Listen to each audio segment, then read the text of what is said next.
அண்மை செய்தி. மடப்புரம் கோவில் காவலாளி அஜித்குமார் கொலை வழக்கில் தற்போது தொடர்ந்து 3 மணி நேரமாக நிகிதாவிடம் விசாரணையானது நடைபெற்று வருகிறது. இது தொடர்பான கூடுதல் விவரங்களோடு இணைகிறார் நமது செய்தியாளர் அஜித்குமார். வணக்கம் குமார், விவரம். மடப்புரம் கோவில் காவலாளி அஜித்குமார் கொலை வழக்கு சிபிஐ அலுவலகத்தில் நிகிதா மற்றும் அவரது தாயாரிடம் 3 மணி நேரத்திற்கு மேலாக தீவிரமாக விசாரணை மேற்கொண்டு வருகிறார்கள். சிவகங்கை மாவட்டம் மடப்புரம் பத்ராளியம்மன் கோவில் காவலாளி அஜித்குமாரை கடந்த 27ஆம் தேதியன்று நகை காணாமல் போனது தொடர்பாக மதுரை திருமங்கலத்தைச் சேர்ந்த நிகிதா என்ற பெண் அளித்த புகாரின் கீழ் திருப்புவனம் காவல் நிலையத்திற்கு அழைத்துச் செல்லப்பட்டார். இதனையடுத்து ஜூன் 28ஆம் தேதி திருப்புவனம் காவல் நிலையத்தில் இருந்து தனிப்படை காவல்துறையினர் விசாரணைக்காக அஜித்குமாரை அழைத்துச் சென்று கோவில் உதவி ஆணையர் அலுவலகத்தின் பின்புறம் வைத்து அஜித்குமாரை தாக்கி விசாரணை நடத்தியதில் அவர் உயிரிழந்திருக்கிறார். இந்த வழக்கு கொலை வழக்காக பதிவு செய்யப்பட்டு தனிப்படை காவலர்கள் 5 பேர் கைது செய்யப்பட்டு மதுரை மத்திய சிறையில் அடைக்கப்பட்டிருக்கிறார்கள். இதனை அடுத்து இந்த வழக்கானது மதுரை உயர்நீதிமன்ற அமர்வில் விசாரணைக்கு வந்தபோது சிபிஐ விசாரணைக்கு மாற்றப்பட்ட நிலையில் சிபிஐ சார்பில் வழக்கு பதிவு செய்யப்பட்டது.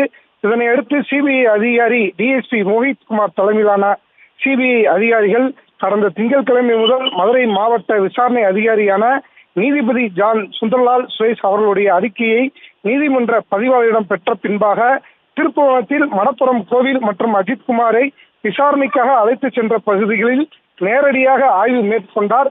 திருப்புவனம் காவல் நிலையத்திற்கு ஆய்வு மேற்கொண்ட நிலையில் அஜித்குமாருடன் விசாரணைக்காக அழைத்து செல்லப்பட்ட சக ஊழியர்கள் மற்றும் நெருங்கிய நண்பர்களான ஆட்டோ ஓட்டுநர் அருண்குமார், உதவி ஆணையரின் ஓட்டுநர் கார்த்திக்வேல், பிரவீன்குமார், வினோத்குமார் மற்றும் நவீன்குமார் ஆகிய 5 பேரிடம் விசாரணை மேற்கொண்டார்கள்.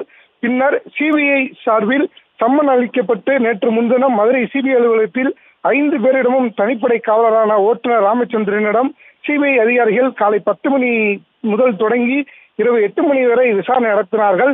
இந்த நிலையில் மடப்புரம் கோவில் காவலாளி அஜித்குமார் கொலை வழக்கில் திருப்புவனம் காவலத்தில் புகார் அளித்த பெண் நிகிதாவும் தனது தாயாருமான விசாரணைக்காக மதுரை ஆத்திக்குளம் சிபிஐ அலுவலகத்தில் ஆஜராக சிபிஐ அதிகாரிகள் மூலம் சம்மன் அனுப்பப்பட்டது. அதன் அடிப்படையில் இன்று நிகிதா அவரது தாயார் ஆஜராகி சிபிஐ அதிகாரிகள் டிஎஸ்பி மோஹித்குமார் தலைமையில் அவர்களிடம் 3 மணி நேரத்துக்கு மேலாக விசாரணை மேற்கொண்டு வருகிறார்கள்.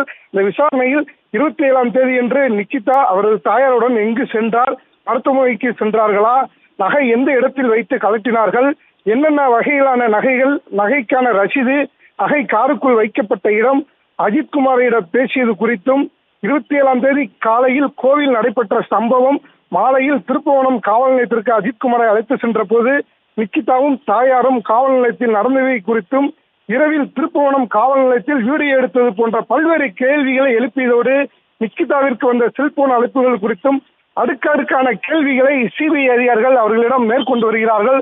தொடர்ந்து 3 மணி நேரத்திற்கு மேலாக இந்த விசாரணை மேற்கொண்டு வருகிறார்கள்.